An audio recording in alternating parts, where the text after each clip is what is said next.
ಯಾವುದು ಸರ್ ಇದು? ಟಗರು. ಇದು ವಾತ್ ಮರಿ, ರಾಜಸ್ಥಾನ್ ಮರಿ. ರಾಜಸ್ಥಾನಿಂದ ತರ್ಲಿರೋದಾ? ರಾಜಸ್ಥಾನ್ ಮರಿ. ಇದು ಟಗರು. ಇದು ಅದು ಟಗರು. ಓಕೆ. ಅಲ್ಲಿಂದ ತಂದು ಡೈರೆಕ್ಟ್ ಮಾರ್ತಾ ಇದ್ದೀರಾ ಅಥವಾ ಸಾಕಿದ್ರಾ ನೀವು?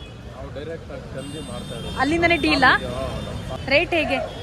ಇದು ನಾವು ತೂಕದ ಲೆಕ್ಕ 620 600 ರೂಪಾಯಿ ಮಾಡ್ತಾ ಇದ್ದೀವಿ.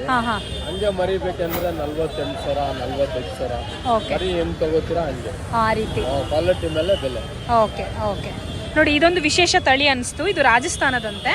ಆ್ಯಂಡ್ ಜಾಸ್ತಿ ಈ ಮಾರ್ಕೆಟಲ್ಲಿ ನೋಡೋಕೆ ಸಿಗ್ತಾ ಇರೋದು ಟಗರು. ಈ ಕಡೆ ಎಲ್ಲ ಇದೆಲ್ಲ. ಓಕೆ ಸರ್, ಒಳ್ಳೇದಾಗಲಿ. ಹ್ಯಾಪಿ ಬಕ್ರೀದ್. ಹೀಗೆ ಹೋಗ್ಬೋದಲ್ವಾ? ಈಗ ಹೋಗ್ಬೋದಲ್ಲ? ಓಕೆ. ಹಾಂ, ಹ್ಯಾಪಿ ಬಕ್ರೀದ್ ಸರ್. ಸೊ ಇದು ಚಾಮರಾಜಪೇಟೆಯ ಈದ್ಗಾ ಮೈದಾನದಲ್ಲಿ ನಡೆಯುವಂಥ ಮಾರ್ಕೆಟ್ ಇದು. ಆದರೆ ಇವತ್ತು ಮಾರ್ಕೆಟು ಈದ್ಗಾ ಮೈದಾನದಲ್ಲಿ ನಡೀತಾ ಇರಲಿಲ್ಲ. ಯಾಕಂದರೆ ಹಬ್ಬಕ್ಕೆ ಇನ್ನೊಂದು 2 ದಿನ ಬಾಕಿ ಇದೆ. ಆ ಮೈದಾನ ಫುಲ್ ಕ್ಲೀನ್ ಮಾಡ್ತಾ ಇದ್ದಾರೆ.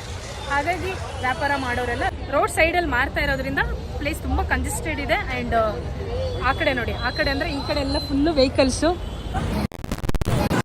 ಅಷ್ಟೇ ರೀ. ಸೊ ಹೀಗಿತ್ತು ಈ ಮಾರ್ಕೆಟ್. ನನಗೆ ತುಂಬ ಡಿಫ್ರೆಂಟ್ ಎಕ್ಸ್ಪೀರಿಯೆನ್ಸ್ ಆಯಿತು. ಹೋಪ್ ಈ ವಿಡಿಯೋ ನೀವು ನೋಡಿದ ಮೇಲೆ ನಿಮಗೂ ಹಾಗೆ ಅನಿಸ್ಬೋದು. ಅನಿಸಿದರೆ ಲೈಕ್ ಮಾಡಿ, ಇಷ್ಟ ಆಗಿಲ್ಲ ಅಂದರೆ ರಿಯಾಕ್ಟ್ ಮಾಡಿ, ಕಾಮೆಂಟಲ್ಲಿ ನಿಮ್ಮ ಒಪಿನಿಯನ್ ಶೇರ್ ಮಾಡಿ. And okay, happy Bakrid. ಸದ್ಯಕ್ಕೆ ಈ ಬ್ಲಾಗ್ ಇಲ್ಲಿಗೆ ಮುಗಿಸ್ತೀನಿ. ಮಾರ್ಕೆಟ್ ಸೀರೀಸು ಕಂಟಿನ್ಯೂ ಆಗ್ತಾ ಇರುತ್ತೆ. ನೀವು ಕೂಡ ಸಜೆಸ್ಟ್ ಮಾಡಿ ಯಾವ ಮಾರ್ಕೆಟು ಹೋಗ್ಬೋದು ಅಂತ.